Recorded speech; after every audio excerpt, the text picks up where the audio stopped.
Hello Selim. হ্যাঁ, কে বলছেন? তো তাড়াতাড়ি ভুলে গেলেন, আমি হাসি। ও আচ্ছা, আপনি? হ্যাঁ, কি করছো? এই তো বসে আছি। আপনি? তুমি আমাকে তুমি তুমি করে বলতে পারো, কোনো সমস্যা নেই। আচ্ছা ঠিক আছে। কেমন আছো? ভালো আছি, তুমি কেমন আছো? ভালো আছি। চলো কোনো একটা রেস্টুরেন্টে গিয়ে বসি। তোমাকে একটা কথা জিজ্ঞাসা করব। হ্যাঁ বলো। তুমি আমাকে কতটা ভালোবাসো? হঠাৎ এমন প্রশ্ন করছো? বলো না।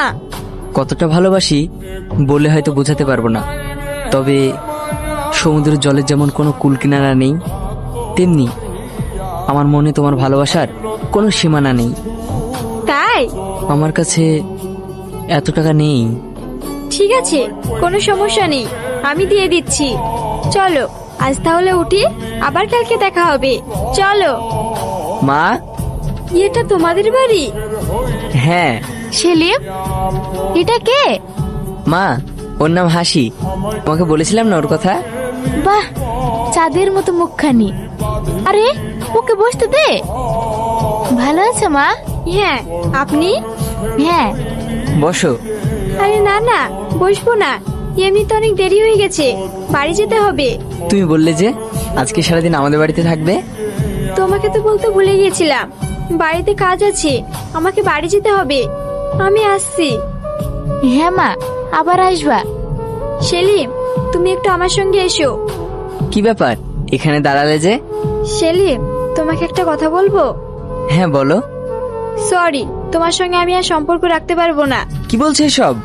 হ্যাঁ আমি ঠিকই বলছি, তোমার কাছে শুধু সময় আছে, কিন্তু সুখে থাকার জন্য না আছে সুন্দর বাড়ি, না আছে গাড়ি, না আছে টাকা।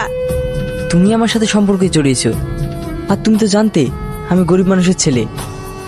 তবে সব সময় তো আর একরকম যায় না, আমারও একদিন টাকা পয়সা হবে। তুমি আমাকে ছেড়ে যেও না।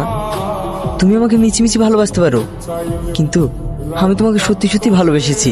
সরি সেলিম, আমার কিছু করার নেই, পারলে আমাকে ক্ষমা করো। বারে নারী বাহ, যার কাছে টাকা আছে তার কাছে সময় চাও, আর যার কাছে সময় আছে তার কাছে টাকা। তোমরা মেয়েরা আসলে কি চাও বলো তো? আমরা ছেলে, আমরা যদি মেহনত না করি টাকা ইনকাম করতে পারবো না। আর সেই মেহনত করার জন্য যদি তোমাদের সময় না দিতে পারি, তাহলে তোমরা ভাবো তোমাদের অবহেলা করছি, সময় দিতে পারছি না।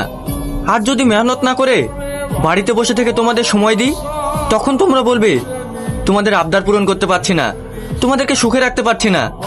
তাহলে আমরা ছেলেরা কোন দিকে যাই বলো তো? বন্ধু, দুঃখ করো না, আল্লাহ চাইলেই আমাদের মতো ছেলেদের মন বোঝার মতো মেয়ে